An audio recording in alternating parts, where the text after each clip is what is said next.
별다른 치료법 없이 따뜻하게만 키웠는데 아토피 완치된다고요? 네, 제가 경험했고 자신있게 말씀드릴 수 있어요. 안녕하세요. 아토피 따뜻하게입니다. 지난 영상에 이어서 아기 호전 과정을 짧게 짚고 넘어가고 치료 방법에 대해 설명드릴게요. 계속되는 진물과 피부 반질거림, 부풀어 오름, 거칠어짐 등 정말 다양한 양상들이 나타났어요. 여러 가지 아토피 양상 중에 가장 고생했던 부위가 손목인데요. 나을만 하면 아이가 자다가 긁고, 나을만 하면 긁어서 피가 나고 그 반복이었거든요.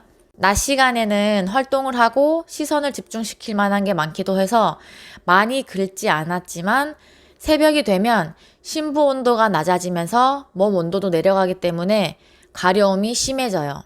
여기서 심부 온도란 오장육부의 온도를 뜻하는데요. 즉, 심부 온도를 높여주는 것이 중요하고 그래서 따뜻하게 키우기는 필수 요소인 거죠.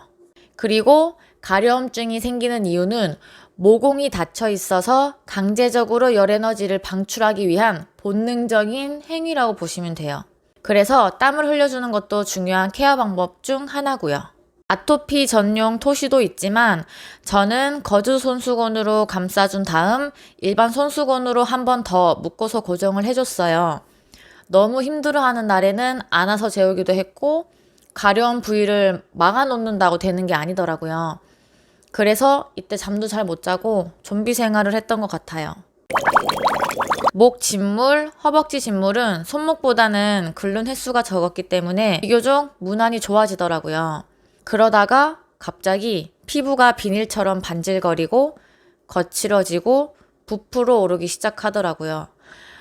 이건 또 뭔가 포기하고 싶었지만 그 전에 호전되는 걸 확인했었기 때문에 저 스스로를 믿고 한결같이 케어를 해줬어요. 따뜻하게 케어하는 걸 잘 못 견디시는 이유 중 하나는 아토피 치료를 하는 과정에서 뭔가를 자꾸 해줘야 할 것만 같은데 따뜻하게만 꾸준히 유지하라고 하니 불안한 것도 있어요. 각 부위마다 양상마다 치료법이 다르지 않고 제대로 알고 따뜻하게만 케어해 주시면 됩니다. 별다른 외부 자극 없이 아이 스스로의 면역을 키워서 자연스레 좋아지기 때문에 절대 걱정 안 하셔도 돼요. 드디어 다들 궁금해 하셨을 따뜻하게 키우기에 대해 자세히 다뤄볼게요. 여기서 포인트는 뜨겁게가 아니라 따뜻하게 키우는 것이고 첫 단계는 땀내기입니다. 대부분의 아토피 아기들은 땀을 잘 안 흘려요. 예를 들어서 수유할 때 용을 쓰는데 땀이 안 난다? 이상한 거죠. 땀은 날 때는 나야 하고 멈출 때는 멈춰주는 게 맞는 거죠. 그런데 대다수는 아이가 땀이 나면 땀띠가 나고 큰일이 난다 생각해서 시원하게 해주죠. 그 생각을 버리셔야 돼요. 우선 집 온도는 26에서 27도로 따뜻하게 해주시고 실내복은 계절에 따라서 도톰하거나 얇은 긴팔 긴바지로 입혀주시면 돼요. 이게 따뜻하게 키우기에 첫 단추라 해도 과언이 아닙니다. 그리고 처음부터 우리 마음처럼 땀이 흥건히 나진 않아요.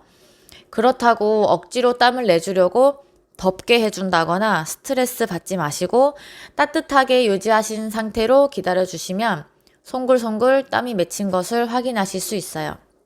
늘 말씀드리지만 조급해 하시면 오히려 화를 부릅니다. 땀이 나기 시작하면 여기서 끝이 아니라 따뜻한 상태를 유지해 주시면 돼요. 보통 처음에는 목 뒤쪽, 등에 땀이 나고 시간이 지나면 콧잔등, 인중, 두피에도 땀이 맺혀요. 꾸준히 유지해 주시다 보면 온 몸이 꿉꿉해진다 느낌을 받는 날이 올 거예요.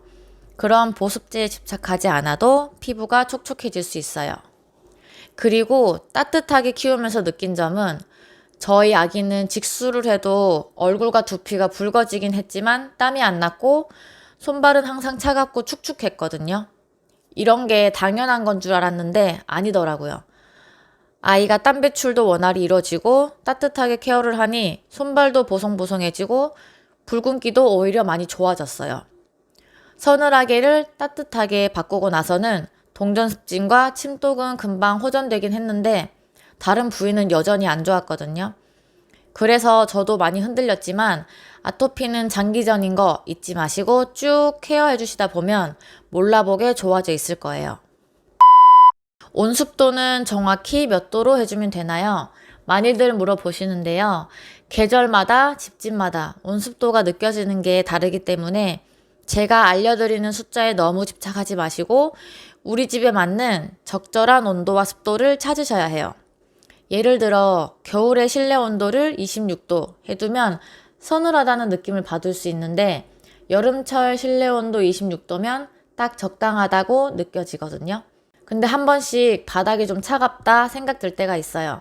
그럴 땐 보일러를 짧게 틀어서 답답하지 않을 정도만 바닥을 데워줬어요.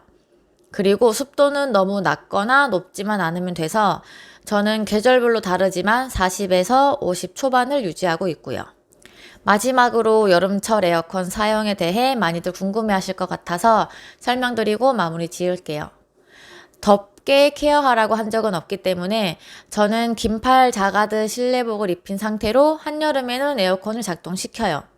대신 양쪽 날개인 거실 에어컨은 한쪽만 켜고 가장 약한 바람으로 26도 정도 유지시키고 있고요.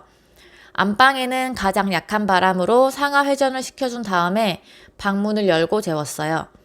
이 정도는 아이가 서늘하다 느끼지 않기 때문에 호전 과정에 아무런 문제가 없어요. 따뜻하게 키운다는 게 단순해 보이지만 제대로 알고 하셔야 하기 때문에 생각보다 여러 단계가 있고 복잡하기도 해요. 다음 영상도 치료 방법에 대해 얘기 나눠보겠습니다. 빠른 소통을 원하시는 분들을 위해 카페 링크 걸어둘게요. 구독과 좋아요, 알림 설정은 큰 힘이 됩니다. 감사합니다.